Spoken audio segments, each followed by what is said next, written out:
let's do this. Subscribe to the channel.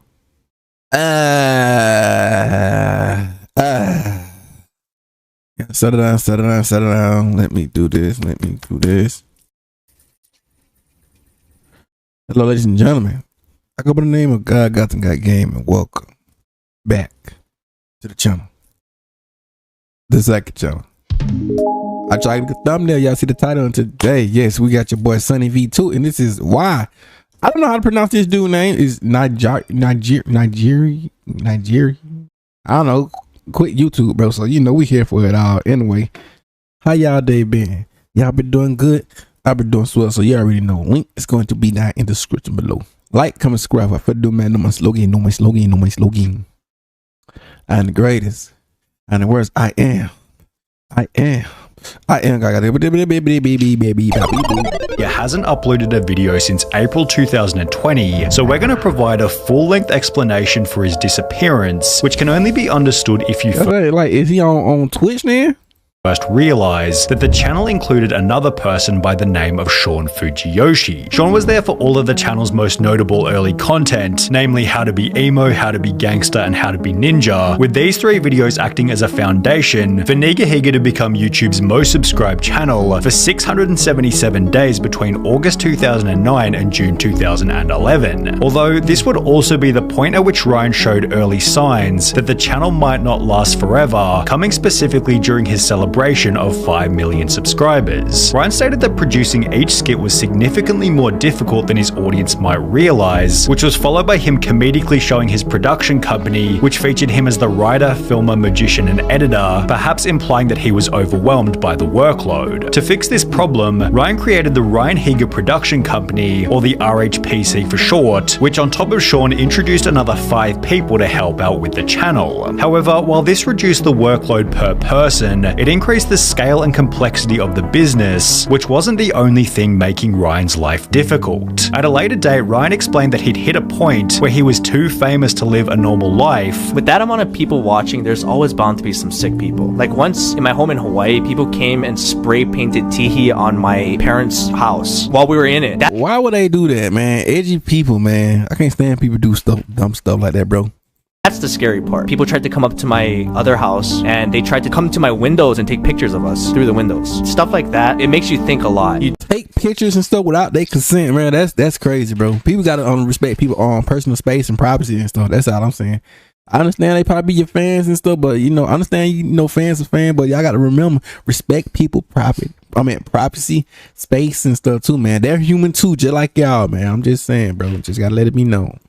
You do have to live with it. Which will be the first example of many to come, where Ryan would express the downside of being a famous YouTuber. Despite this, he and his team continue to pump out skits for the channel, although Ryan made it obvious that he already thought his best days were in the past. For example, in May 2017, he'd upload a video titled Life of a YouTuber, in which Ryan outlined the different stages that every creator goes through, with stage 5 implying that he was no longer enjoying making the videos. Ryan would go on to explain that the final stage in a YouTuber's career was to write a book, and the point of the video in the first place was to announce that he'd written a book. Writing a book is a very important stage in a YouTuber's career. It means that I am in one of the final stages of my YouTube career. However, while these hints seemed to imply that Ryan was about to retire from YouTube, the uploads didn't slow down and continued full steam ahead for well over a year. That would be until the 2nd of September 2018, when Nigahiga uploaded a video simply titled Goodbye Sean. As suggested by the title, Sean announced that he was leaving RHPC as he landed a job in the engineering sector and was moving to a different state altogether. I'll be moving to California with my girlfriend, and yeah, this might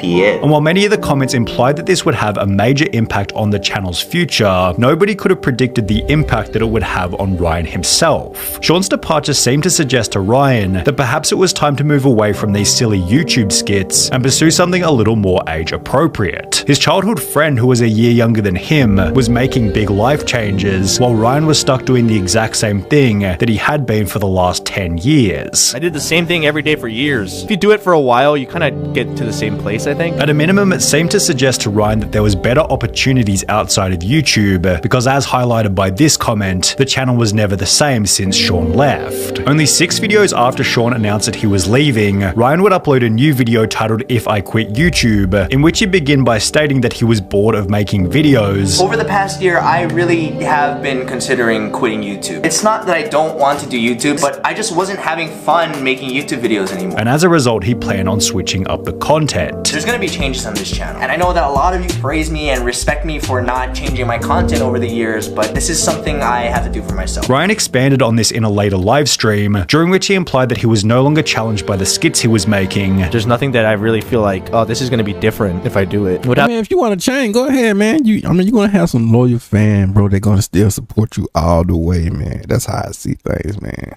And then you still got them, like, people still can look at your like some of your views. I mean, not dang it, some of your vids, you know. So if you want to change, I say go for it, bro.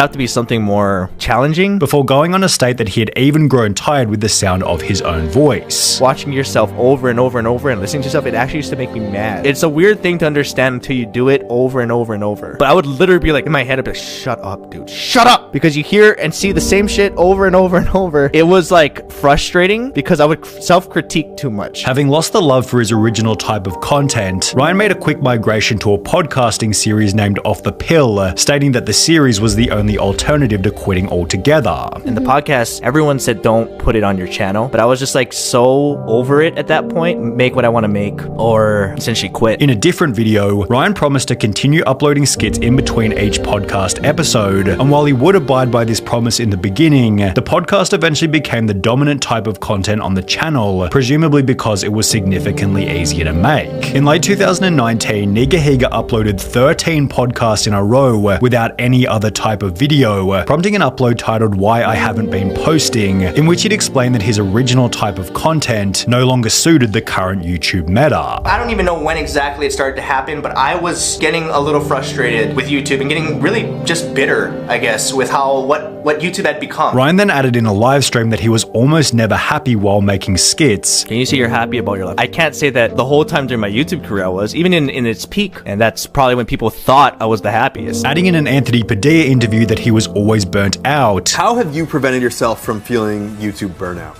I didn't.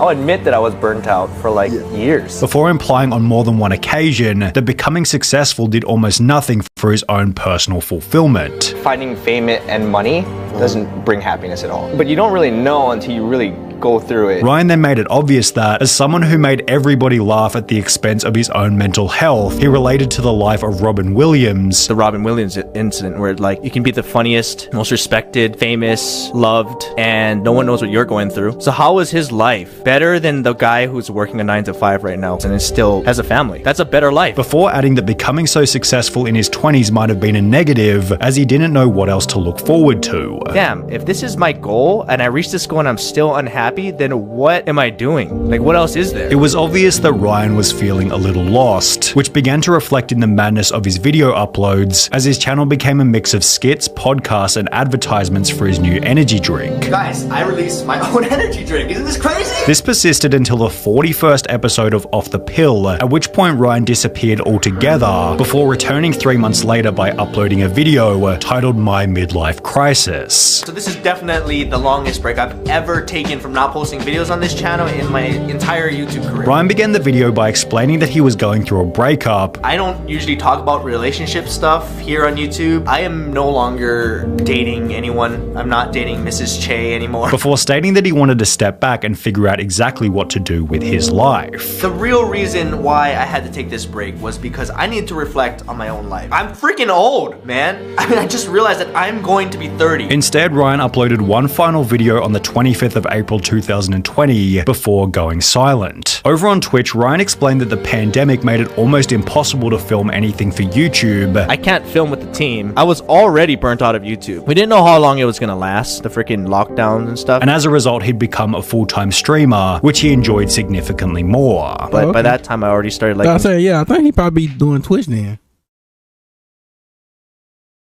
Well, though, he got the little Twitch because I see the chat. So, yeah, he doing Twitch. streaming. I haven't felt that from anything YouTube related in a long time. Years. Ryan went on to explain that this was the ideal scenario, as it meant he got to choose when the channel came to an end. The only time it really did end is when I chose to stop posting during COVID. We could have kept going, I didn't want to. And I think that's, to me, that was the best way to go out on my own terms versus like, oh, I can't do it, no one's watching. And given his average viewership on Twitch of well over 1,000 people, his migration to the live streaming service might have been a good decision. Plus, this isn't to say that he isn't coming back. Does that mean you're done with YouTube? Not necessarily. I mean, I still, like I said, there's been some days where I came really close to just like, so I guess he just enjoyed doing Twitch. Like I said, ain't nothing wrong with that. I'm kind of like starting getting into all the Twitch. I mean, not Twitch, but the streaming world lifestyle. It kind of, you know what I'm saying? Kind of cool, man. Just live and record and keep it moving, bro. I don't know. That could be that kind of hard though, but you know, how do we got that? Okay.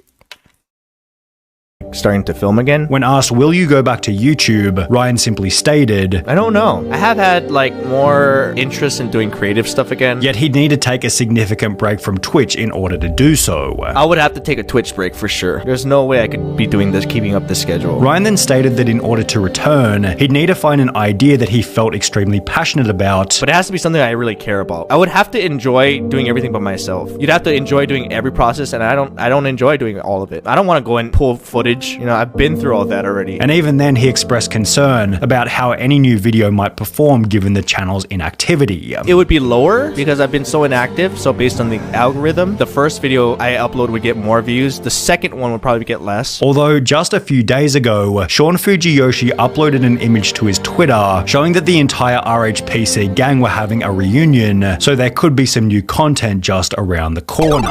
And there you have it, ladies and gentlemen. Yeah, man. Hey, yo, man. I don't know the guy like that, but you know, I never watched none of his videos and nothing. But yo, it's nice that they reunion and all that good stuff united. So you already know, man. Link up in the description. No like, comment, subscribe.